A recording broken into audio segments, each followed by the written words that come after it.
Es-tu prêt à Viséo dans ta business et dans ta vie? T'es au bon endroit. Le podcast Viséo rassemble des entrepreneurs de tous les backgrounds. Ce qu'ils ont en commun, un profond désir d'aider les gens et de changer les choses. Salut, je me présente, Tania Marcoux, freelance et formatrice en publicité numérique.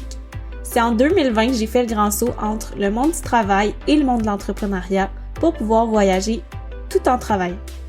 Tout au long de mon parcours, j'ai rencontré des gens qui ont changé le cours de mon histoire et m'ont aidé à passer à travers toutes sortes d'épreuves. Participe à mes rencontres de ton auto ou de ton salon pour une tonne de motivation, de conseils et de changements de perspective. Merci sincèrement d'avoir choisi le podcast Viséo et bonne écoute. Hello, j'espère que tu vas bien. Aujourd'hui, je te présente mon épisode avec Cynthia Raymond, designer d'intérieur et fondatrice de l'entreprise Utopie Atelier Design. Alors que Cynthia a commencé comme travailleuse autonome, elle est rendue aujourd'hui, après seulement 5 ans, avec une équipe d'une dizaine de personnes pour l'aider à servir sa clientèle qui ne cesse de grandir grâce à des services complets et de très haute qualité. Dans cet épisode, on parle de ce qui l'a mené vers le design et l'entrepreneuriat, comment elle a réussi à tailler sa place dans une industrie majoritairement masculine, comment elle place l'humain au cœur de son entreprise et bien plus. Bonne écoute! Salut Cynthia, comment tu vas aujourd'hui? Salut Tania, ça va bien et toi? Ça va, merci beaucoup. Merci d'avoir accepté mon invitation. Je suis vraiment heureuse de t'avoir aujourd'hui. Ça me fait plaisir. En fait, la raison de pourquoi je suis sur le podcast de Tania aujourd'hui, c'est qu'on s'est rencontrés dans un événement entrepreneurial qui était, c'était-tu avant les fêtes? Non, parce que j'étais au Mexique pendant les fêtes, fait que je pense que c'était en revenant vers le mois de mars, si je me trompe Ah, pas. c'est vrai, ça fait longtemps en fait. Ça fait un petit bout. Mais oui, c'est Ouais. super le fun. Puis on a discuté d'entrepreneuriat, puis ça m'a donné envie de t'inviter sur le podcast pour partager ces discussions-là avec plein de gens qui ont cette passion-là, comme nous. Donc, moi, je connais un petit peu ce que tu fais, ton histoire, mais est-ce que tu pourrais te présenter pour ceux qui n'ont aucune idée, t'es qui et ce que tu fais dans la vie? Absolument. En fait, je m'appelle Cynthia Raymond, je suis designer d'intérieur, donc ça fait 5 ans que je fais ce métier-là.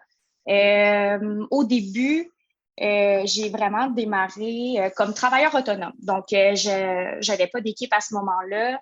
Moi, ce que je voulais vraiment principalement, c'était de trouver, je pense un peu comme tout le monde là, de notre génération, trouver un métier qui allait me permettre de travailler sans avoir l'impression de travailler. Je voulais vraiment un travail que j'allais aimer, que j'allais être passionnée. Puis, pour être honnête avec vous, moi, j'ai été sur des chantiers vraiment toute petite. Ma mère, qui était monoparentale, en fait, elle avait trouvé ça comme moyen, en fait, de comme un peu se débrouiller dans la vie, si je peux dire, d'avoir un revenu considérable en achetant des reprises de finances, des maisons qu'elle rénovait. Ben, je dis qu'elle rénovait, mais on rénovait vraiment tout le monde ensemble. Donc, Wow. tu sais, je te dis, Tania, j'ai des souvenirs de moi à peut-être 12 ans, que je visse du contreplaqué, j'ai ma drill dans mes mains, puis Wow. je te jure, c'est vraiment des beaux moments. Des beaux souvenirs aussi, sans rentrer vraiment dans ma vie personnelle parce que je pourrais en parler vraiment longtemps, mais ça n'a pas toujours été super facile avec ma famille non plus. Tu sais, ma relation, on dirait que je me suis toujours sentie comme le mouton noir.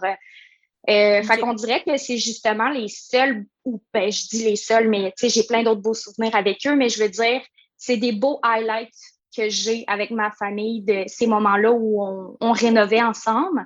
Mais tu sais, sans savoir que j'allais faire ce métier-là finalement plus tard. Puis le pire là-dedans, c'est que je me suis tellement cherchée. J'ai tellement eu une crise existentielle qui a été forte de comme 20 à 25 ans. Puis, je me cherchais, je voulais tellement trouver le métier que j'allais justement adorer. Puis, tu sais, même quand j'ai débuté en design, je me remettais souvent en question si j'étais dans le bon domaine parce qu'on s'entend que c'est quand même un domaine qui, on va dire, un peu plus difficile, le domaine de la construction, surtout étant une femme, si je peux dire, de prendre sa place est d'arriver, puis comme moi, j'arrive, je prends de la place, je parle fort, je dis fort. C'est sûr que quand j'arrive sur un chantier, j'ai l'air d'une petite fille, puis quand je commençais, ben j'avais l'air encore plus jeune. Fait que c'est sûr que les gens, tu sais, des fois, ils me regardaient même pas. Ils te respectent pas, puis c'est vraiment condescendant, en fait, le comportement que les gens avaient à ce moment-là parce que j'avais pas de crédibilité. Puis c'est de bâtir cette crédibilité-là aussi qui est, je pense, la plus difficile. Mais en même temps, je pense que j'avais le caractère avec tout le vécu que j'ai eu aussi, comment je pourrais dire, sans comme aller sur une conversation qui va durer 3 heures avec toi. Mais honnêtement, tu sais, j'ai vécu beaucoup de choses durant mon enfance qui étaient difficiles. Puis on va dire que ça a forgé mon caractère. Puis je pense aujourd'hui que si j'avais pas vécu toutes ces épreuves-là, j'aurais pas été en mesure d'avoir, mon entreprise, mais aussi une entreprise en construction étant une femme, tu sais. Puis je pense que comment je pourrais dire, comment on voit la femme dans le monde de la construction aujourd'hui, c'est une vision qui a vraiment bien évolué, je trouve, au sein de la société. C'est beau aussi de voir, il y a beaucoup plus de femmes en construction. Même nous, on collabore avec un contracteur, en fait, qui travaille sur nos chantiers. Puis il y a beaucoup d'employés dans son équipe qui sont des femmes. Et c'est fou comment elles ont des qualités sur les chantiers que les hommes n'ont pas. Sans dire que les hommes ne seraient pas compétents, par exemple, mais c'est ça. Je pense que ça amène des qualités sur un chantier, de la minutie, vraiment des choses qui vont différencier que justement un chantier va être réussi versus quelqu'un qui aurait un petit peu plus bâclé la job, là, si je peux dire. Ouais, ben je comprends ce que tu veux dire. Je pense que les hommes et les femmes se complètent bien, ça prend les deux, puis c'est ça qui fait que ça crée une belle dynamique. J'ai plein de questions pour toi suite à ton intro, mais premièrement, qu'est-ce qui a fait que tu es allée en design? Tu sais, parce que de ce que je comprends, quand tu étais jeune, tu touchais vraiment un peu à tout. Pourquoi le design en particulier? Par où commencer, en fait? C'est plus ça. Parce que j'ai plein d'idées qui se bousculent dans ma tête, mais je vais essayer d'être ordonnée dans mes idées, puis arrête-moi si jamais tu as des questions. Parfait. En fait, qu'est-ce qui a fait à la base que je me suis dirigée vers le design? Tu sais, quand tantôt je parlais que j'ai eu une crise existentielle, je me suis beaucoup cherchée. En fait, il y a beaucoup de choses que, avec du recul aujourd'hui, je regarde dans mon passé, puis je suis comme, of course que j'allais être designer, parce qu'il y avait plein de signes qui me disaient clairement que j'étais faite pour être ça, puis qu'à l'intérieur de moi, tu sais, on dit souvent qu'à l'intérieur de nous, on a déjà la réponse, mais c'est de la trouver, de faire ce travail-là intérieur. Puis durant ces années-là aussi, de mes 20 à 25 ans, j'ai fait un travail énorme sur moi pour justement détruire beaucoup de croyances limitantes que j'avais, que ça soit dans mes relations avec ma famille, avec des traumas. Je pense qu'on a toutes des blessures d'enfance aussi qu'on a à gérer d'une manière ou d'une autre. Donc, bref, où je m'en allais avec ça, c'est que... Ça a été quoi ton déclic pour que tu aies en design? C'est ça, exact. Mais tout ça pour dire que toutes ces petites choses-là que je ne voyais pas durant cette période-là où j'étais comme en crise existentielle, c'était tellement obvious que j'allais faire ça parce que c'est vraiment niaiseux les exemples que je vais te donner. Mais je suis sûre que ça va te faire rire. Je sais pas si tu connais le jeu Les Sims. Oui, j'ai joué quand j'étais jeune. C'est ça. Bon, ben moi, je jouais à ce jeu-là. Un été de temps, on se faisait garder, en fait, là, chez ma tante. Donc, j'étais avec ma cousine, puis on jouait à ce jeu-là sur l'ordinateur. Et le trip que j'avais quand je jouais aux Sims, c'était de construire des maisons. Et quand j'avais terminé de construire la maison, puis que c'était comme le moment de faire un Sims puis de le mettre dedans, ben j'arrêtais de jouer. Tu comprends? Fait que moi, mon trip, c'était de faire des maisons dans les Sims. Après, j'ai découvert, dans le temps, il y avait comme des vieux catalogues d'architecture que ma tante, quand elle s'était fait construire, elle avait acheté pour regarder des plans de maison comme style dessin de Drummond un peu. Puis là, moi, ce que je faisais, c'est que j'épluchais ça, puis j'analysais les plans des maisons, puis je prenais des papiers quadrillés, puis j'essayais de redessiner, puis de modifier des choses. Fait que c'était comme une activité d'été que je faisais.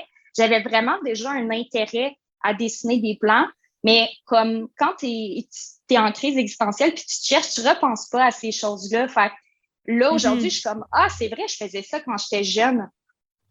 Puis après ça aussi, les souvenirs, parce que justement, dans mon développement, il y a eu plusieurs étapes.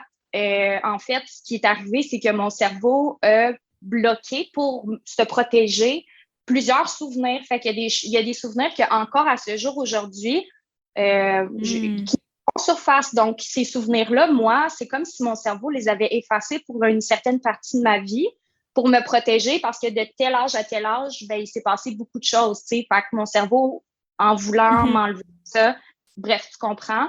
Fait que ça fait en sorte que ça enlève les beaux souvenirs aussi, puis il y a des choses que j'avais oubliées que là refont surface, puis je suis comme, ah, of course que ça avait rapport. Mais qu'est-ce vraiment qui a fait que j'ai fait le saut puis j'ai été m'inscrire pour faire le cours en design? À ce moment-là, j'avais un copain, sa cousine venait, elle, de graduer de la technique de design d'intérieur à Trois-Rivières, puis à ce moment-là, moi, j'habitais à Drummondville. Okay. Donc, c'était quand même accessible pour moi. Le cours en design d'intérieur aussi, pour ceux qui auraient peut-être un intérêt à peut-être étudier là-dedans ou quoi que ce soit, je sais qu'il va se donner à Montréal, à Québec, à Trois-Rivières. Sinon, tu sais, je veux dire, ça se donne pas dans toutes les cégeps. Donc, à Drummondville, c'était pas disponible. Il aurait fallu que j'aille à Trois-Rivières. Puis, qu'est-ce qui est arrivé, c'est que l'idée a fait son bout de chemin, pardonne-moi, dans ma tête. Et le temps que je me décide à m'inscrire, qu'est-ce qui est arrivé, c'est qu'au cégep, il y a comme 3 tours pour les inscriptions. Tu vois qu'est-ce que je veux dire? Comme tu dois t'inscrire je me souviens. Quelle date limite? Je pense que c'était comme quelque chose comme le 1er mars, il fallait s'inscrire pour le premier tour, mais là, si tu n'étais pas pris, puis tu t'inscrivais au deuxième tour dans un autre cégep, par exemple. Puis il y avait 3 tours comme ça. Puis c'est le souvenir, là, je te jure, Tania, je m'en rappelle comme si c'était hier. Je m'assois à mon bureau dans le temps quand j'habitais chez ma mère, donc je m'assois à mon bureau. J'ouvre la page du cégep de Trois-Rivières, j'arrive pour m'inscrire, puis ça dit que les inscriptions sont fermées et que le 3e tour, je te jure, venait de se terminer la veille, hier, ce jour-là. Fait que qu'est-ce qu'il a fallu que je fasse, c'est que j'attende 1 an.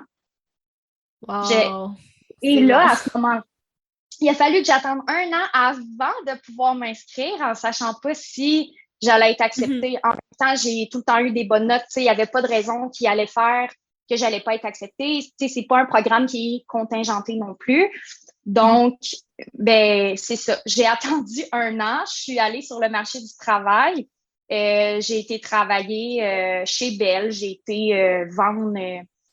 c'était télé, Internet, téléphone, les services résidentiels. Fait que c'est ça. Je te dirais, dans le fond, pendant que j'attendais ce 1 an-là, ça a tellement été challengeant, en fait, parce que mon but était clair. Au moment où j'ai voulu m'inscrire en design, je savais que je voulais mon entreprise. Puis ce qui est arrivé aussi dans mon cheminement, j'ai tellement un cheminement, on va dire, scolaire qui a été atypique parce que quand j'ai gradué en secondaire 5, j'ai fait un peu l'erreur de...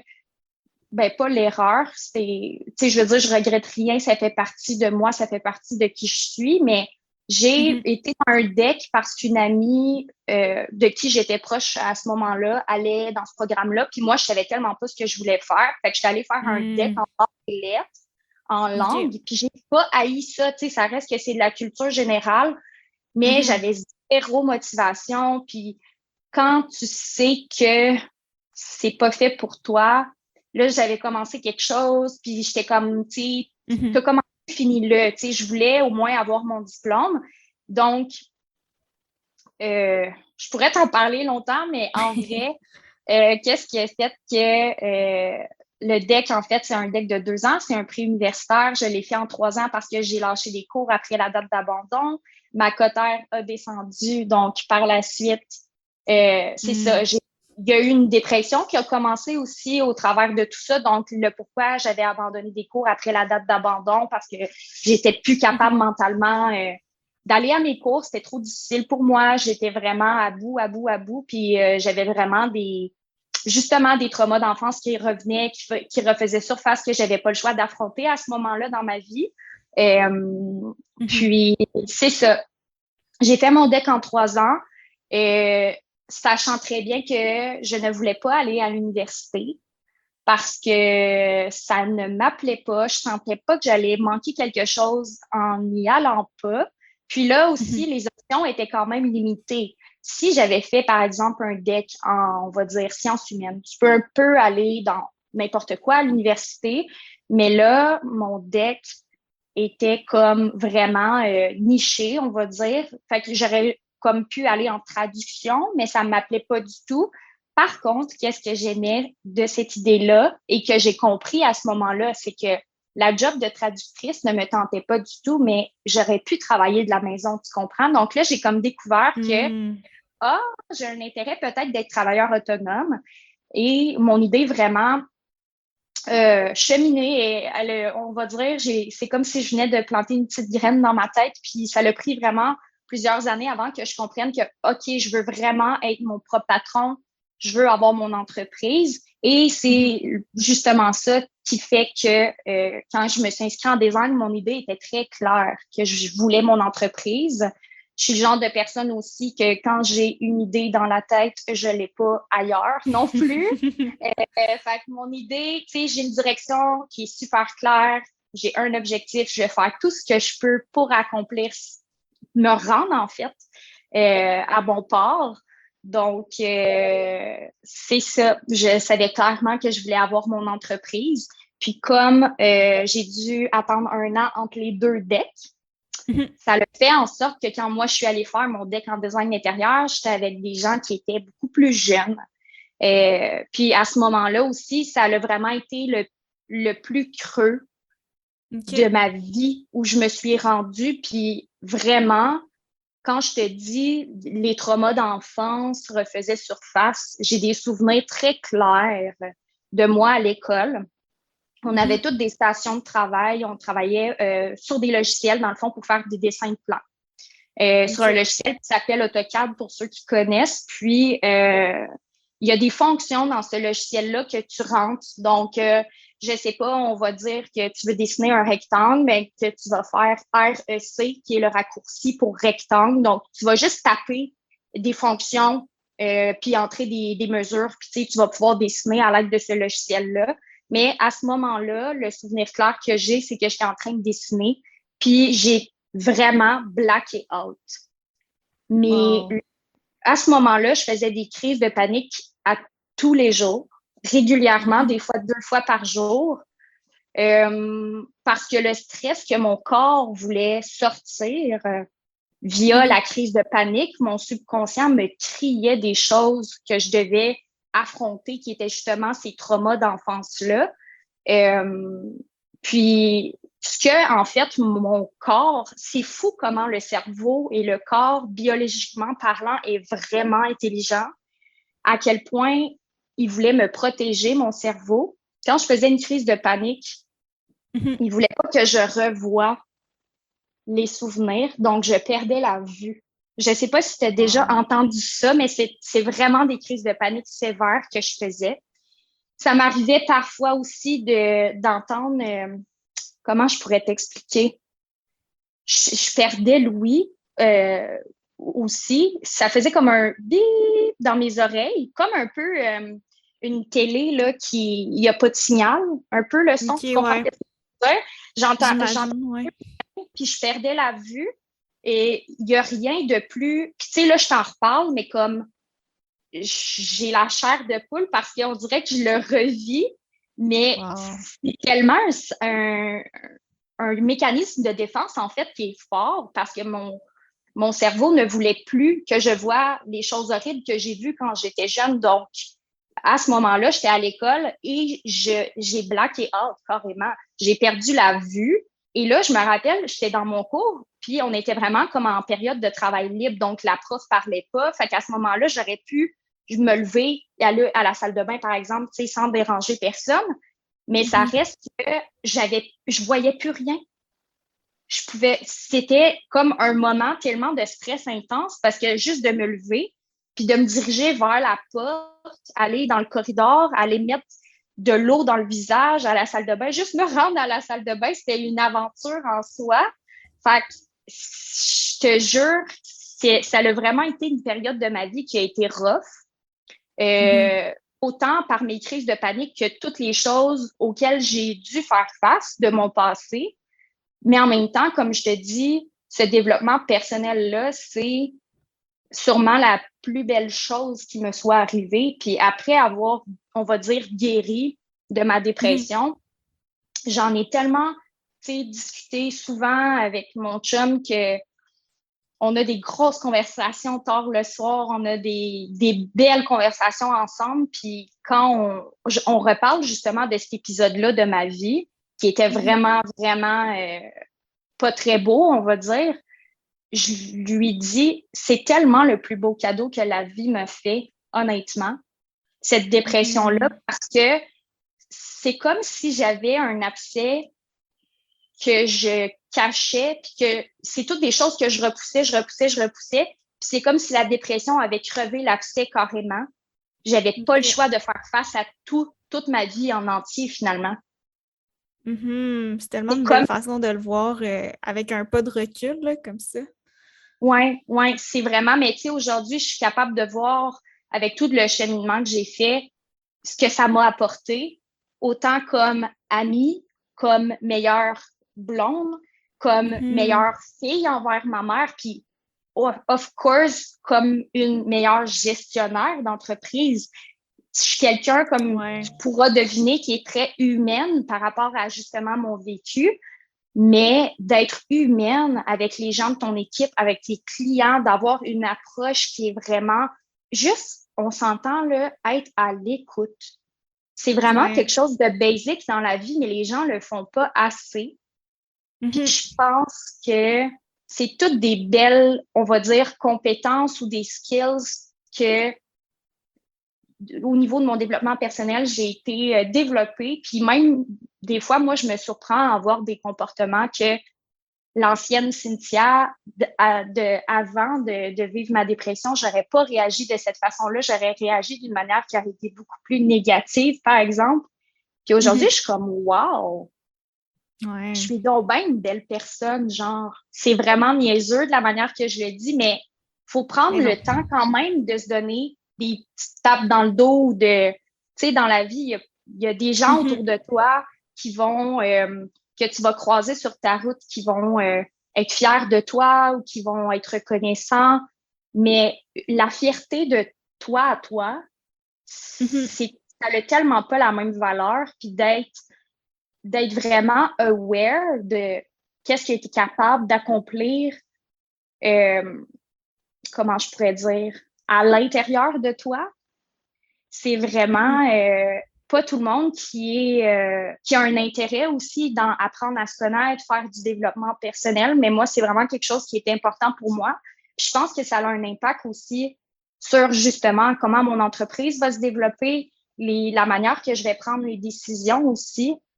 Puis on s'entend, tu le sais, tu as une entreprise toi aussi, ça amène son lot de stress, mais après ça, comment je vis avec ce stress-là au quotidien, comment je réagis face à telle ou telle situation. Fait que je pense que c'est toutes des choses qui m'ont justement permis de gérer le stress énorme qui vient finalement avec la charge de travail de l'entreprise que j'ai, parce que on s'entend que il y a des jours où je me demande moi-même comment je fais pour gérer quelque chose d'aussi gros que ça. Je sais pas, mais je le fais, puis c'est naturel pour moi. Mais ça reste que on est juste des êtres humains, on n'est pas des robots. Fait que, à la fin de la journée, ça reste qu'il y a des moments tu peux vraiment fragmenter le moment où tu peux vivre tes émotions. On s'entend, s'il y a quelque chose, une situation qui arrive, ça m'affecterait vraiment beaucoup, puis j'aurais envie de pleurer. Je vais pas pleurer devant mes employés, c'est sûr. Donc, après ça, c'est de le vivre dans des bons moments adéquats, mais c'est important de quand même prendre le temps en tant que gestionnaire pour soi, pour justement vivre ces émotions-là, puis pour justement pouvoir permettre à tes employés d'être là pour eux, d'être disponible comme mentalement parce que tu t'occupes bien de toi, tu sais. Puis je pense que c'est la même chose en amitié, de dire que tu peux être disponible pour tes amis quand ils en ont besoin, c'est parce qu'à la base, tu prends soin de toi, tu sais, c'est le même principe. Ouais, vraiment. Puis comment t'as finalement réussi à passer à travers cette phase-là de ta vie? Comment j'ai fait pour m'en sortir? Tu sais, pour être honnête avec toi, j'étais tellement bas que j'avais plus rien à perdre. Donc, moi, dans ma vie, juste pour te donner une référence, je ne prends pas de médicaments. Juste parce que j'ai pas été habituée comme ça quand j'étais jeune. Ma mère était juste pas fan de ça, elle nous a pas bourré de médicaments. Puis, ça a vraiment fait en sorte que moi, mon système immunitaire, ou je sais pas, mon corps, il ne gère pas de médicaments parce qu'il n'y en a juste jamais eu, puis c'est normal qu'il ne sache pas quoi faire avec ça. Puis pour te donner une référence, tu sais, j'ai jamais pris une Advil ou une Tylenol, le genre. Jamais, jamais, jamais. Là. OK, je comprends. Quand j'essaie, mon corps le rejette. Mhm. Donc, c'est juste te donner une idée comment, pour moi, les médicaments, c'était pas une option qui était envisageable, en fait, pour me sortir de ma dépression. Puis, à un moment donné où, justement, l'épisode que je te parlais, où je perdais la vue dans mon cours, je faisais des crises de panique qui étaient tellement sévères que j'ai pas eu le choix. Tu sais, quand j'étais rendue à faire, puis à ce moment-là, je me rappelle, là, je travaillais justement parce que j'étudiais en design, puis je voulais, en terminant l'école déjà, avoir mon entreprise parce que je faisais déjà quelques petits contrats à mon compte comme designer pour des clients pendant que j'étais à l'école. Donc, je voulais un emploi qui était relié à mon travail. Bref, pour aller chercher de l'expérience. Puis je travaillais dans un magasin de plomberie spécialisé à ce moment-là, puis on vendait des bains autoportants. OK. Et dans le backstore, ben, il y avait un bain que je crois à ce moment-là, quelques semaines avant, un client avait rapporté donc un bain qui était déballé dans le backstore. Puis je sais pas pourquoi, mais mon cerveau a associé ce bain-là comme un safe space, en fait. C'était vraiment mon endroit parce que oui, quand je travaillais, en fait, le magasin, on était ouvert jusqu'à 9 heures tous les soirs de semaine. Donc, mes boss avaient terminé. Moi, j'étais toute seule à gérer le magasin. Puis, il y avait tellement pas de clients, honnêtement, que je pouvais me permettre d'aller faire une petite crise de panique dans le backstore, puis il y avait personne qui rentrerait. Tu sais, je savais qu'il allait rien arriver. Par contre, on dirait que vu que j'associais le bain comme un safe place, quand je sentais que la crise de panique montait, j'allais dans le backstore m'asseoir dans ce bain-là. Puis je faisais ma crise de panique-là. Puis j'ai vraiment développé, je pense que c'est vraiment de la survie. Tu sais, quand on dit... quand ton corps, en fait, mais quand tu fais une crise de panique, ton cerveau, lui, ce qu'il veut, c'est t'envoyer des signaux d'alarme pour te protéger, en fait, parce qu'il se sent en danger. C'est ça qui se passe. C'est ça que ma psy m'a expliqué, parce que oui, j'ai été consultée par la suite, mais ce qui se passe, dans le fond, c'est que ton cerveau pense que ta vie est en danger. C'est carrément ça qui se passe. Puis, pour te protéger, ben, comme moi, je t'expliquais tantôt, lui, il voulait me protéger de mes traumas d'enfance, mes souvenirs. Donc, moi, je perdais la vue, tu sais, j'entendais plus rien. J'étais vraiment en mode, faut juste que je survive à ma crise de panique. Fait que je m'assoyais dans le bain, puis je te jure, c'était toujours la même. J'en faisais tellement souvent, c'était tellement récurrent qu'on dirait qu'est-ce qui fait peur. Pour les gens qui n'ont jamais fait de crise de panique, en fait, vous allez pouvoir mieux comprendre, c'est que qu'est-ce qui fait peur quand tu fais tes premières crises de panique, c'est que tu ne sais pas comment la gérer. Il n'y a pas beaucoup d'informations, je trouve, qui est donnée par rapport à la santé mentale. On n'en parle pas, c'est tabou. Puis moi, à ce moment-là, quand j'ai débuté ma dépression, j'ai été à peu près 3 ans en dépression sans savoir que je vivais ça parce que je n'étais même pas capable de mettre des mots pour taper sur Google pour savoir qu'est-ce que j'avais, tu sais.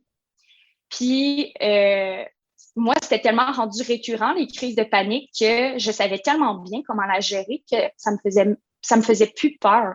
J'étais comme, OK, ça va durer 15 minutes, on part le chrono dans 15 minutes, tu vas être revenu, puis tout va bien aller, genre. Je me parlais vraiment, je me rassurais moi-même, puis c'est pour ça que je te dis, c'était vraiment de la survie. Je sais pas comment j'ai fait pour trouver cette force-là. Juste pour te donner une idée à quel point j'étais rendue bas. À ce moment-là, dans ma vie, j'étais tellement à bout que juste de me lever, exemple, j'étais couchée dans mon lit, puis juste de m'asseoir dans mon lit pour prendre la couverture, la tirer vers moi, c'était une épreuve. Comme j'étais pas capable de m'asseoir dans mon lit pour m'abrier. Après ça, de savoir qu'il fallait que je m'habille le matin, je pleurais à tous les matins juste de choisir qu'est-ce que j'allais mettre. Je te dis, là, tout était une montagne. J'avais pas la force de me faire à manger, j'avais pas la force de rien faire, en fait. Puis, je sais pas où est-ce que je m'en allais avec ça, mais c'est ça. Je pense que c'était plus de la survie. Mais qu'est-ce qui a fait que tu as comme réussi à retrouver cette énergie-là, ce désir-là de juste vrai, de t'habiller, tu sais, les trucs de base, là? En vrai, il y a 2 facteurs. Pour être honnête avec toi, il y a eu à ce moment-là dans ma vie Max, qui est mon chum encore à ce jour, que là, ça va faire déjà 5 ans qu'on est ensemble, c'est fou. Mais qui est arrivé dans ma vie comme un ange, carrément, descendu du ciel. Puis ce gars-là, notre histoire, elle se peut pas dans le sens, tu sais, moi, je crois toujours que les gens qui croisent ta route, il y a une raison. Puis Max est clairement arrivé à ce moment-là de ma vie parce que j'avais besoin de lui pour justement, j'avais besoin de son support, j'avais besoin de son calme parce que quand tu vis des crises de panique, tu es tellement stressé. Puis déjà, je suis assez énergique dans la vie, mais quand là, je faisais 2 crises de panique par jour, j'avais vraiment le stress dans le tapis tout le temps. Je shakeais constamment, je tremblais. J'avais comme trop d'énergie qu'il fallait que je gère à l'intérieur de moi. Puis Max est vraiment arrivé un beau moment où il aurait pu partir en courant, tu comprends?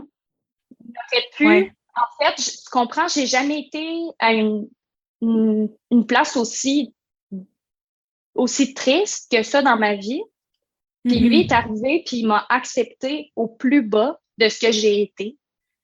Il me faisait à manger, il préparait mes vêtements à chaque soir sur le bord, sur mon panier de vêtements pour le matin, parce qu'il savait que pour moi, c'était difficile de choisir mes vêtements. Puis ça me prenait tout le peu d'énergie que j'avais, en fait, de choisir qu'est-ce que j'allais mettre. Fait qu'il a vraiment fait beaucoup de sacrifices. Il s'occupait de l'appartement au complet. Il faisait tout le ménage. Il me faisait à manger à tous les jours. Il m'abriait le soir dans mon lit. Vraiment, en fait, ce qui s'est passé, pour te faire une histoire courte, c'est que, sans rentrer dans tous les détails, mais c'est comme, étant donné que quand j'étais jeune, j'ai dû être un parent vraiment jeune.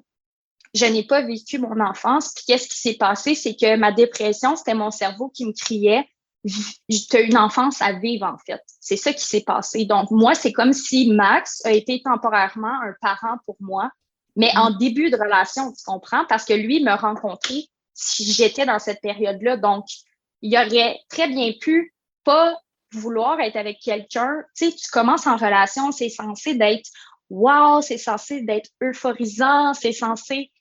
T'es censé d'aller en date, d'avoir des papillons. Et moi, je n'étais pas capable de sortir de chez nous, tu comprends? Fait après ça, lui, peut-être, on va dire, la lune de miel du début, il l'a pas vraiment eu, tu comprends? Fait qu'il aurait vraiment pu partir en courant. Puis, on s'entend que c'était carrément d'être en couple avec une personne comme moi, à ce moment-là, qui vivait quelque chose d'aussi deep que ça. C'était une responsabilité, là, carrément. Là. C'était vraiment de prendre en charge quelqu'un. Puis, en même temps, c'était souvent quelque chose que je discutais avec ma psy aussi. C'est que je me sentais mal, en fait, parce que moi, j'ai tout le temps été quelqu'un qui s'est arrangé toute seule. Ma mère était monoparentale. J'ai été le parent de mon frère et ma sœur quand j'étais super jeune. Donc, je veux dire, j'ai jamais demandé d'aide à personne. Puis de piler sur ton orgueil pour accepter l'aide que quelqu'un t'offre, c'est vrai, ça a vraiment été difficile pour moi, en fait.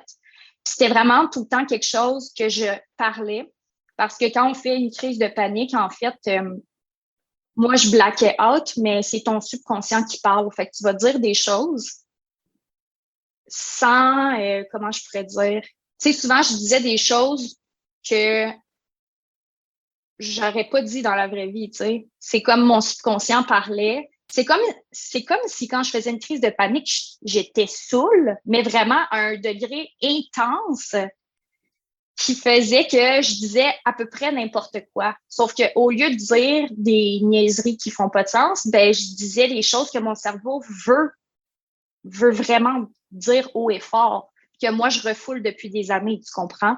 Donc quand je vivais mes crises de panique puis que je blackais out, ça m'arrivait souvent d'en faire quand je revenais de l'école parce que j'étais vidée d'énergie. Puis c'était vraiment, là, je t'ai dit, là, Tania, un rituel.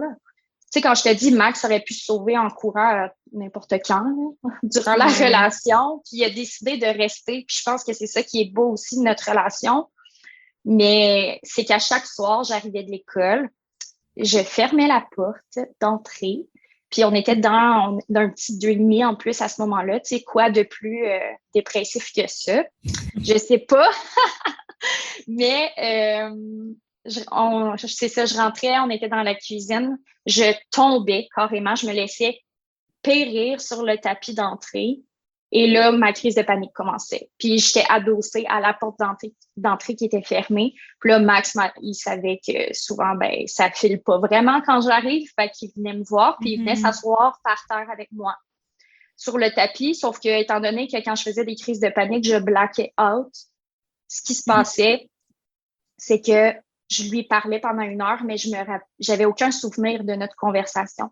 Puis quand ma crise de panique se terminait, puis je revenais à moi, j'avais aucun souvenir de ce qu'on avait parlé. Puis Max me racontait « Ah, tu m'as parlé de ça, on m'a parlé de telle chose. » Puis je te jure, j'avais aucun souvenir.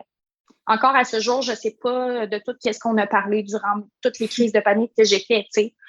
Puis bien souvent, c'était un sujet que il paraît, c'est Max qui me l'a raconté, mais que je disais tout le temps à Max, que je lui disais je veux que tu t'en ailles, je veux pas que tu restes avec quelqu'un comme moi qui est malade, je veux pas te donner comme ce trouble-là, je veux pas être un fardeau pour toi. Puis c'était tout le temps quelque chose en fait que je voulais pas accepter son aide. Puis elle a vraiment été quelque chose qu'il a fallu que je travaille avec ma psy. Puis c'est ça que je lui disais, tout ça pour faire le full circle à qu'est-ce qu'on parlait, mais qu'est-ce que ma psy me disait quand je lui disais j'ai vraiment l'impression de lui nuire à sa vie en ce moment. Tu sais, j'ai vraiment l'impression qu'il a pas qu'il n'a pas envie d'être là parce qu'il m'a jamais fait sentir ça, mais j'ai dit moi, si j'étais à sa place, je le ferais pas pour quelqu'un, tu sais, tu comprends? À ce moment-là, dans ma vie, je l'aurais pas fait. Puis elle me disait peut-être qu'il y a une utilité pour Max aussi d'être là pour toi. Peut-être que lui, ça lui apporte quelque chose. Fait qu'elle m'a juste comme dit ça comme ça. L'idée a grandi dans ma tête. Puis on en a reparlé durant une autre consultation, ma psy et moi, pour me rendre compte que finalement, puis aujourd'hui, j'en reparle ouvertement avec Max, puis il me le dit ouvertement qu'à ce moment-là, lui, il avait besoin de sauver quelqu'un. Il avait besoin d'avoir quelqu'un Parce qu'en fait, Max, au moment de sa vie où il m'a rencontré, il n'y a jamais eu de gros projets, il n'y a jamais eu d'accomplissement, il n'y a jamais eu de projet à lui. Puis ce que ma psy me fait me rendre compte, en fait, c'est que moi, j'étais le projet de Max. Il voulait me sauver. Tu comprends? Fait qu'après ça, je suis comme, pourquoi un gars aussi parfait reste avec une crotte dans l'univers comme moi, tu sais, j'étais comme, ça se peut pas, c'est sûr, tu sais, après ça, tu reconnais ta valeur comme personne, puis t'es comme, c'est sûr que, OK, il doit me trouver belle, il doit trouver que j'ai telle ou telle qualité, mais c'est quand même lourd d'être avec quelqu'un qui règle ses traumas d'enfance, puis tu sais, j'en avais pas juste un là, à régler, là, fait que ça a été un gros, gros, gros travail, puis encore à ce jour, je continue, tu sais, tu me demandais comment te faire pour t'en sortir. c'est sûr et certain que je continue encore à ce jour de travailler sur moi, mais on va dire, j'ai guéri le plus gros que j'avais à guérir, puis j'ai pas eu le choix, en fait. Pour revenir à ce que je disais par rapport aux médicaments, ayant jamais pris de Tylenol ou rien, ben j'ai pas eu le choix de me résigner à prendre la médication juste pour me sortir la tête de l'eau un peu parce que là, j'arrivais plus à m'habiller, je m'alimentais plus. Max s'ostinait avec moi juste pour que j'aille prendre ma douche, que je me brosse les dents. Fait que tu vois à quel point juste me brosser les dents, ça me demandait énormément d'énergie mentale que j'avais plus à ce moment-là. Fait que tout était une montagne, toute ma vie. Puis à ce moment-là, dans ma vie aussi, il n'y a rien qui allait. J'aimais pas l'emploi étudiant dans lequel j'étais. Ça me stimulait pas. Puis comme je t'expliquais tantôt, mon cheminement scolaire a fait que j'étais avec des gens plus jeunes, que je connectais zéro. Je me sentais pas à ma place. Je faisais déjà des contrats clients à mon compte étant à l'école. Donc, je goûtais déjà un peu, tu sais, je voyais la business comme juste devant moi, mais je pouvais pas parce que là, il fallait que je termine l'école. Je pouvais pas faire ça à temps plein. Également, financièrement, à ce moment-là, ça allait pas du tout. Avec ma famille, ça a été la pire période à ce moment-là, comme rien n'allait. Donc, c'est ça. C'est tout ça pour dire, j'ai pris de la médication. Puis le pire là-dedans, c'est que je pense que j'en ai pris comme 3 mois. Comme de la manière que c'est fait, c'est que la médication que tu prends pour la dépression, puis comme moi, mon corps aussi était zéro habitué d'ingérer des médicaments.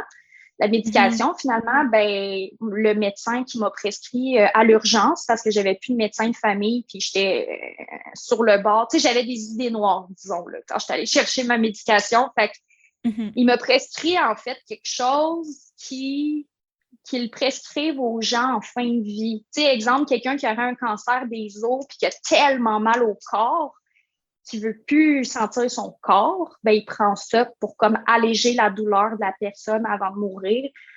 Ben là, à ce moment-là, moi, je prenais ça pour dormir le soir parce que des fois, je pouvais passer 3 nuits complètes sans dormir. Et après ça, ben j'allais à l'école, zéro disponible mentalement. Puis la médication, ben comme c'était une grosse dose qu'ils me donnait aussi, je devais habituer mon corps tranquillement pas vite pour me rendre à cette dose-là. Fait qu'au début, tu commences, t'en prends comme tant de milligrammes, qui est vraiment pas beaucoup, puis tu augmentes un peu graduellement, en fait. Puis ça se fait sur une période d'1 mois pour que ton corps s'habitue. Pendant ce mois-là, honnêtement, j'étais un légume, là, comme prendre de la drogue, ça doit être moins pire, honnêtement. Là, je te jure, j'étais pas là. J'étais là dans mes cours physiquement, mais mentalement, pas du tout. C'est pour ça que je te dis, tu sais, j'en ai pris 3 mois, mais ça a été le 3 mois qu'il me fallait pour justement me sortir la tête de l'eau. Puis le problème, c'est que quand tu es en dépression, tu as l'impression qu'il n'y a rien que tu peux faire, en fait, pour changer la situation. Puis c'est ça qui te fait faire de l'anxiété parce que tu as l'impression que tu vas rester pris dans ce trou noir-là toute ta vie, tu sais. Puis il y a un moment, à ce moment-là, je pensais vraiment que j'allais rester comme ça toute ma vie. Fait que la médication, en fait, m'a juste permis de changer mon mindset. C'est vraiment ça. Parce que, tu sais, pour être honnête avec toi, là, prendre des médicaments, que ça soit une dépression, que ça soit n'importe quoi, je pense qu'il y a un peu un effet placebo aussi de dire que c'est comme une béquille, que ça aide.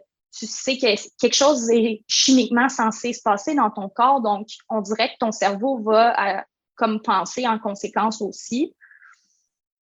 Mais le plus gros qui m'a permis en fait de sortir de ça, c'était vraiment mon changement de mindset. Puis après ça, ça a été très confrontant aussi d'aller gratter des bobos il y a vraiment longtemps. Puis comme je t'expliquais tantôt, il y avait beaucoup de souvenirs aussi que j'avais oubliés. Puis ça m'arrivait souvent d'être dans mon cours à l'école puis d'avoir des flashbacks quand les souvenirs revenaient. Fait que de voir des pas très belles images de mon enfance popper pendant un cours à l'école, j'étais comme wow, OK, mon cerveau, il me confrontait vraiment. Fait que tu sais, quand je te dis que j'avais des choses à régler, ça faisait trop d'années que je les refoulais, ben là, mon cerveau me le mettait en pleine face, puis j'avais pas le choix de dealer avec ça, tu sais. Fait que c'est ça, je pense que j'avais juste rien à perdre. Fait que de prendre la médication, ça m'a vraiment aidé. Puis aussi, j'ai consulté une psy, comme j'ai mentionné tantôt. Puis le pire là-dedans, c'est que j'ai été la voir 4 fois. OK. Juste 4 séances de... Je pense que j'en avais beaucoup, beaucoup, beaucoup à l'intérieur de moi. Puis aussi, qu'est-ce qui fait, c'est que la dépression, ça t'isole, en fait. Tu veux pas que les gens te voient comme ça. Tu veux pas que les gens te voient malheureux.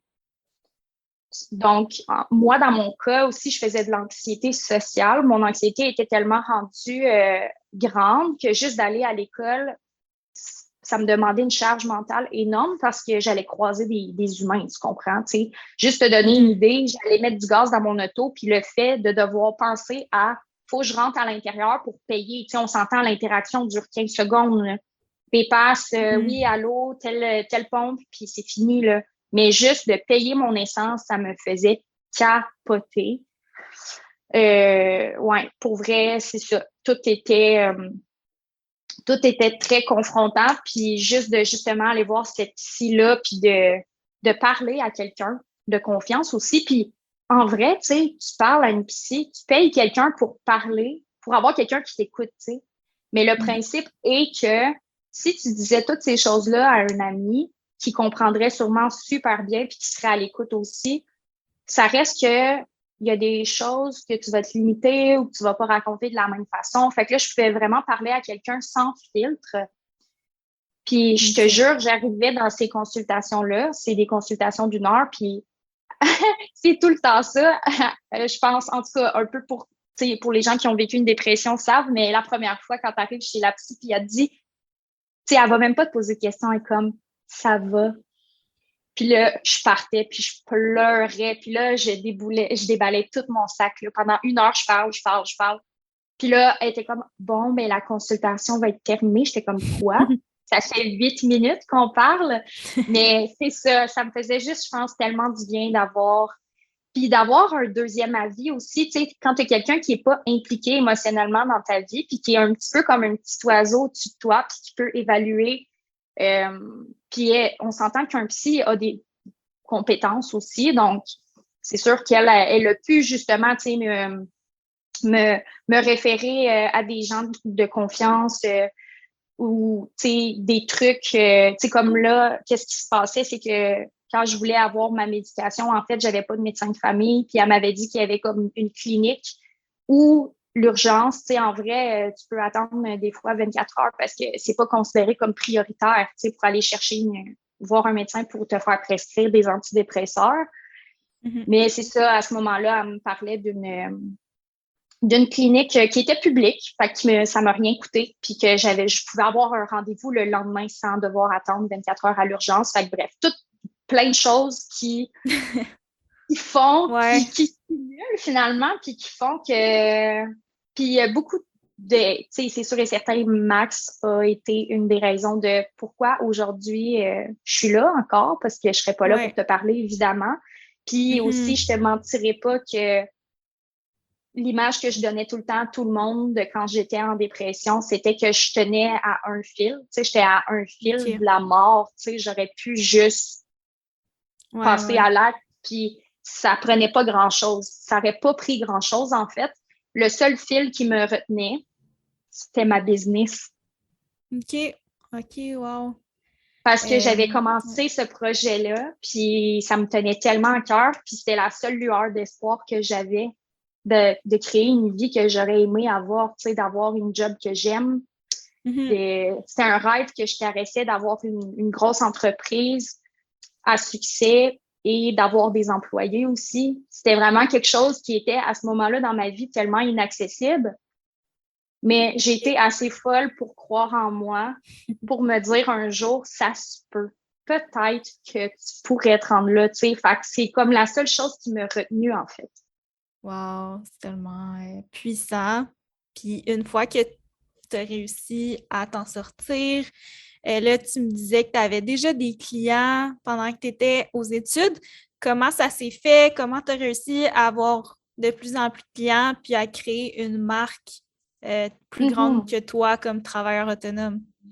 Oui, ben c'est une excellente question. En fait, moi, je démarrais, ben, comme je t'expliquais, la technique que j'ai fait, moi, c'est au cégep de Trois-Rivières. Donc, à ce moment-là, j'habitais chez ma mère dans un petit village entre Drummondville et Trois-Rivières. Puis, j'avais beaucoup encore de gens là, que je connaissais de Drummondville aussi parce que j'avais été au primaire et au secondaire là-bas. Comment j'ai débuté mes premiers clients, honnêtement, ça a été des gens, des références. Ça a été des gens qui connaissais ma famille. Je sais que j'ai eu une dame où je lui avais fait, par exemple, des plans pour un foyer électrique qu'elle voulait encastrer puis mettre sa télé au-dessus dans son salon. Fait que j'avais fait comme un petit plan d'élévation de mur pour le salon.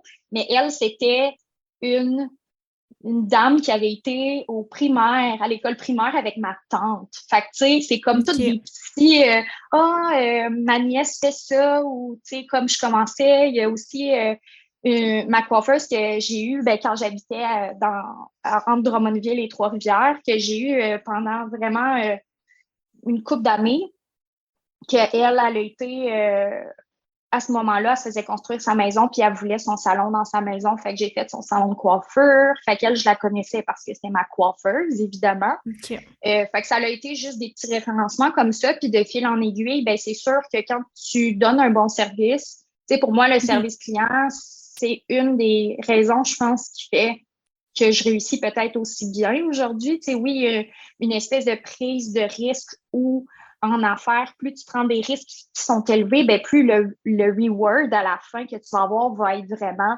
énorme, tu sais. Mais je pense que juste de retourner aux bases puis de donner un bon service client, ben après ça, tu n'as pas à travailler pour aller chercher tes clients. C'est tes clients qui font juste se multiplier, tu sais. Tes bons clients t'amènent d'autres clients. Puis souvent, qu'est-ce qui est cool de ça, c'est que quand ton client cible t'amène des gens, c'est souvent des gens comme lui. Fait qu'il t'amène d'autres clients cibles aussi. Fait que souvent, c'est ça, les gens qui vont être préférés, ça va être un peu c'est ça, des amis, de la famille. Ça va souvent être des gens qui vont se ressembler. Fait que c'est ça, mais j'ai vraiment commencé tranquillement comme ça. Puis après ça, comment je pourrais dire, ça s'est tellement passé vite, honnêtement. Là, ça va faire le fait 5 ans, en fait, début avril, que j'ai mon entreprise et honnêtement, on dirait que ça s'est tellement passé rapidement. On dirait que j'ai un souvenir de comme mon début d'entreprise, mais j'étais tellement dans l'action que concrètement, je me rappelle pas qu'est-ce que je faisais. Je sais que je faisais tout ce que je pouvais faire qui est dans mon pouvoir. Je me rappelle quand je commençais, j'avais fait une feuille avec mes premiers petits forfaits que j'offrais pour la gestion de chantier, faire les visuels 3D, faire les plans. J'avais tout imprimé ça, j'avais tout plié, j'avais mis des cartes d'affaires, j'allais porter ça dans les boîtes aux lettres dans tous les quartiers proches de où j'allais à ce moment-là. J'allais coller ça sur des boîtes aux lettres. Comme je prenais vraiment beaucoup d'initiatives que je pense c'est cute au début de voir, tu sais, une jeune entrepreneur. Tu sais, je pense que quand on commence, on veut mettre toutes les chances de notre côté aussi. Fait que moi, c'était ça que je voulais. Puis aussi, tu sais, là, sachant, tu sais, le parcours là, que j'ai eu, que je viens de te raconter, ben c'est sûr et certain que moi, ma business, tu sais, c'était la seule chose que j'avais, tu comprends? À ce moment-là, j'avais coupé les ponts avec ma famille. Toutes les amitiés que j'avais étaient toxiques. Donc, j'avais vraiment fait un méga ménage dans ma vie.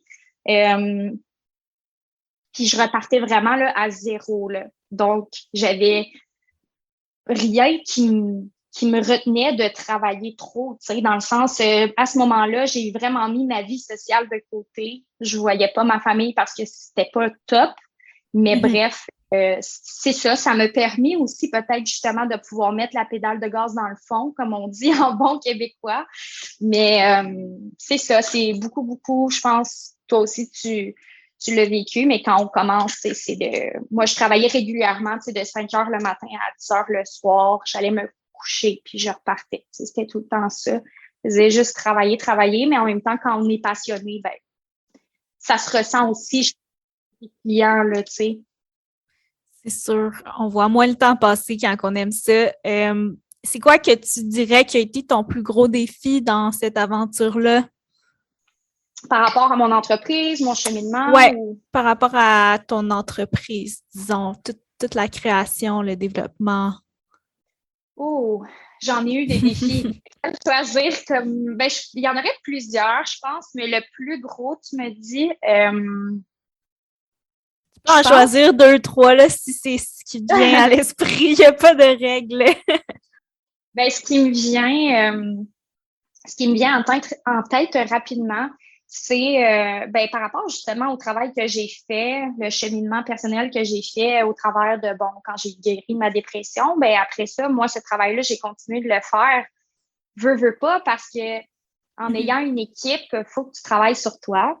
Tu peux pas accueillir des gens dans un lieu de travail, surtout là, avec la pandémie qui est virtuelle. Tu sais, nous, on n'a toujours pas de bureau à ce jour. Je caressais l'idée d'avoir des bureaux avant la pandémie.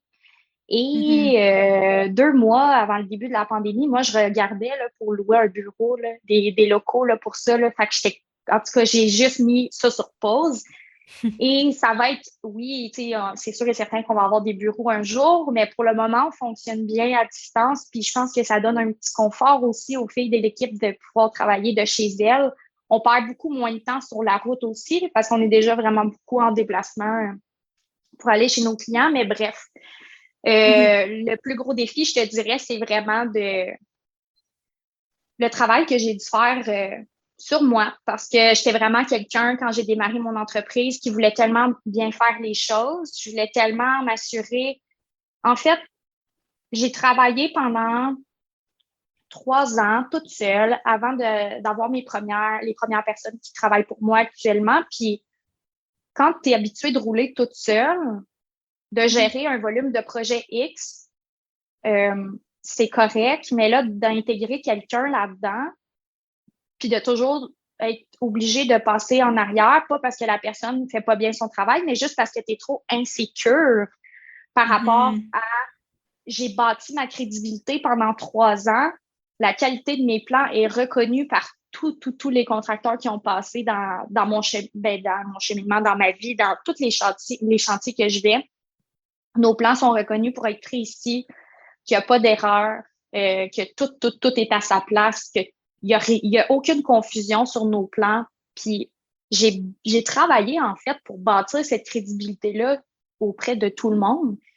Puis je veux tellement pas bâcler qu'est-ce que j'ai bâti. Puis je pense que c'est tout ça un peu notre défi comme entrepreneur quand on commence à engager des gens.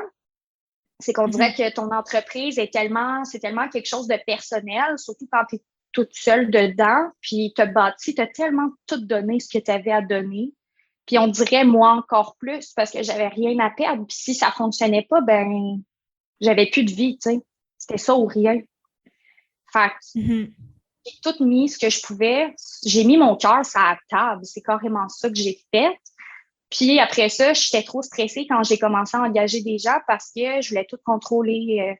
Je regardais tout. Je pouvais demander des fois jusqu'à 3 fois, est-ce que tu as fait telle chose? Mais la personne avait super bien fait. Mais c'est ça, le point que je veux, où je m'en vais avec ça, c'est que il a vraiment fallu que je travaille sur ma personne. Puis à ce jour, je suis une boss que je te donne une liste de tâches, mais comme je veux pas savoir si tu as travaillé de telle heure à telle heure. Je veux juste que les choses soient faites. Je veux juste qu'à la fin de la semaine, tout soit fait. Puis comme si je t'engage, c'est parce que je considère que tu as des compétences pour travailler dans mon équipe. Puis je te mentirai pas que la barre est mise très haute. C'est la qualité de nos plans. Tu sais, c'est sûr et certain que le marché, tu sais, j'en vois passer des plans là, quand j'arrivais. Ça nous est arrivé là, quelquefois de se faire appeler parce qu'un client est en chantier puis il y a trop d'erreurs sur les plans. Puis nous, il faut qu'on retourne mesurer parce qu'une autre designer X qui travaille pas avec nous a mal fait des plans, tu sais. Fait que réparer l'erreur d'autres, ça m'est arrivé souvent. Puis c'est quelque chose que moi, je veux jamais qu'il arrive. Donc, c'est ça, c'est juste comment je pourrais dire, de pas perdre qu'est-ce que j'ai bâti finalement. Puis ça a été vraiment une grosse peur que j'ai eue quand j'ai commencé à engager des gens. Sinon, un autre défi, un gros défi que j'aurais eu en entreprise. Non, je te dirais, je pense que ça serait plus ça, en fait. Mes défis ont vraiment pas mal tout le temps été comment je pourrais dire, plus au sens développement personnel. OK, ben ça fait du sens. Puis pour les gens qui se demandent là, à quoi ça ressemble ton entreprise aujourd'hui, tu dis que tu as une équipe. Peux-tu nous en dire un petit peu plus à ce niveau-là? Oui, ben en fait, moi, ma structure est faite pour expliquer brièvement notre travail, en fait, quand on va faire un projet, quand vous appelez une designer d'intérieur, ils vont pas nécessairement fonctionner comme nous. Moi, j'ai vraiment créé un service, en fait, on appelle clé en main. Fait que nous, ce qu'on veut, c'est vraiment partir des photos d'inspiration Pinterest du client, puis de se mettre dans la tête du client pour lui créer un espace qui va vraiment lui ressembler, puis qui va correspondre à ses besoins, qui va répondre à son budget aussi, c'est sûr.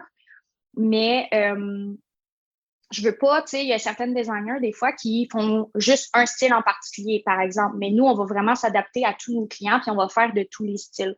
Donc, dans le processus, il y a un formulaire qui est rempli par le client. Vraiment, il nous envoie ses photos d'inspiration, ses dates d'échéancier pour un possible chantier, son budget. Tu sais, il y a vraiment plein de questions qu'il va remplir. Fait que moi, ça me donne les informations pour quand on arrive à la première rencontre où on va rencontrer le client, on va faire un relevé de mesure, on va jaser avec le client. Mais on a déjà beaucoup d'informations en main pour arriver préparé. Par la suite, maintenant, ma structure est que mon équipe va rentrer les données de tout ce qui a été discuté avec le client durant la première rencontre. On prend des notes, le relevé de mesure aussi, on va venir le mettre sur AutoCAD.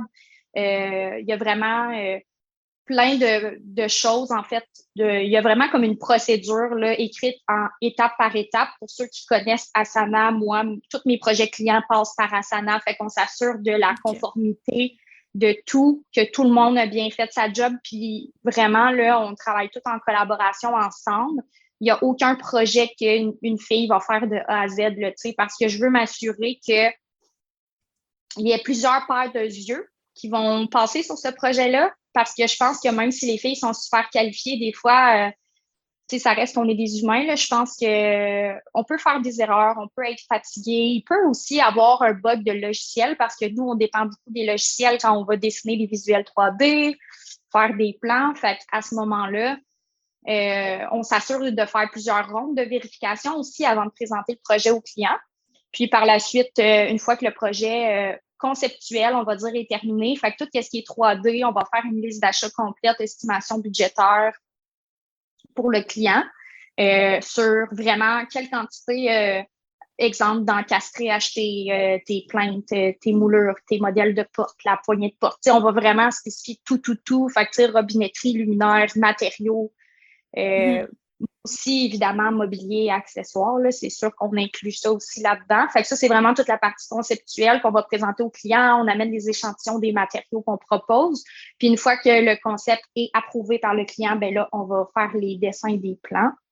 Puis qu'on va envoyer par courriel au client. Fait que ça, c'est vraiment le processus de A à Z. Fait qu'un client qui veut se faire prendre en charge parce qu'il a peur de se faire, on va dire, avoir par quelqu'un dans le monde de la construction, qui veut qu'on réfère des gens. C'est également nous, en fait, qui va faire les demandes de soumission pour le client pour trouver les bons corps de métier pour réaliser son projet. Fait que c'est vraiment... c'est ça. En ce moment, comment tu réussis à structurer ton équipe? Est-ce que c'est des gens qui font comme toi que tu as engagé ou c'est plus des gens qui ont d'autres expertises? Comment ça fonctionne? En fait, ma structure d'entreprise est vraiment faite que maintenant, parce que je dis toujours maintenant, parce que c'est toujours sujet à changer, puis on est dans vraiment une belle croissance en ce moment aussi. Fait que c'est sûr que si on se reparle dans quelques mois, c'est sûr et certain que ça sera plus cette structure-là. Mais pour le moment, moi, j'ai 2 assistantes, en fait, qui sont toutes les personnes que j'engage, tu sais, sauf pour, on va dire, administration, ces choses-là, c'est vraiment toutes des designers. Fait que OK.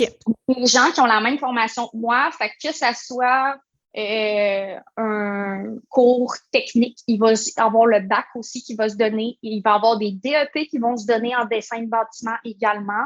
Fait que c'est ça. Fait que c'est toutes des filles qui sont des designers. OK. Et directement, j'ai comme deux bras droits, en fait, là, mes assistantes, Audrey et Mégane, qui sont vraiment, là, moi, ma structure, comment je l'ai faite, parce que comme entrepreneur, je ne peux pas être partout en même temps. Comme j'ai pas d'entreprise également, tu sais, il y a beaucoup de grandes décisions que je dois prendre. J'ai des meetings d'affaires aussi avec exemple, mon contracteur ou whatever, tu sais, j'ai des rencontres que je dois show up, que je dois assister ou les rencontres clients qu'on doit faire et tout ça.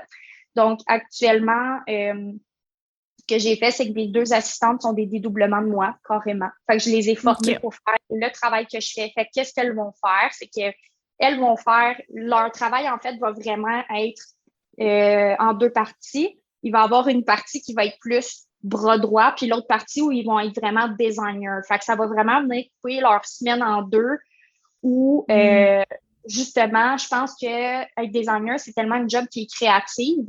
Ça leur permet un peu de fraîcheur quand ils vont retourner faire des projets, de se garder dans le bain, de se garder update sur c'est quoi les tendances. Fait qu'ils vont faire des projets de temps à autre, mais principalement, leur tâche, ça va vraiment être de donner du support aux filles de l'équipe, à toutes les autres designers, en fait, que j'appelle mes dessinatrices. Donc, elles, dès qu'ils ont une question reliée à une tâche en particulier pour un projet X, vont écrire dans le chat dans Asana. Mais si, par exemple, la fille est en train de dessiner un plan, elle a besoin qu'on confirme une mesure avec elle parce qu'on ne peut pas mettre une mesure au hasard. C'est sûr et certain qu'il faut mettre les bonnes dimensions.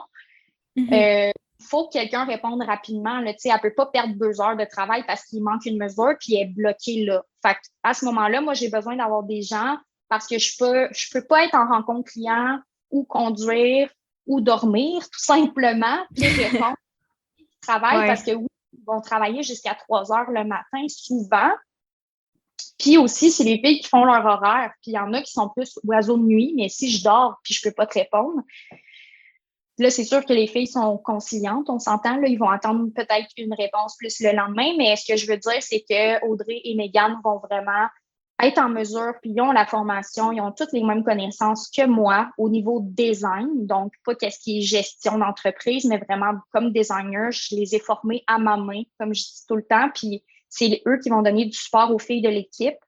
Ils vont répondre beaucoup, ils vont vraiment faire tout ce qui est service client. Fait que répondre aux courriels, on a beaucoup dans notre domaine de questions fréquentes des clients, que ce soit lié par rapport à un stress qui se passe en ce moment sur un chantier. Il y aurait besoin qu'on aille les rencontrer pour faire des choix de matériaux last minute parce que finalement, ils changent d'idée ou toutes sortes de demandes X qu'on doit gérer. Puis, il y a vraiment un gros lot de courriels qui rentrent chaque semaine. Fait que les filles vont m'aider à répondre à tous ces courriels-là parce que les dessinatrices sont vraiment focusées à faire des projets 24/7, se concentrent à faire que ça. Mais Audrey et Mégane vont vraiment être mon bras droit et mon bras gauche, disons.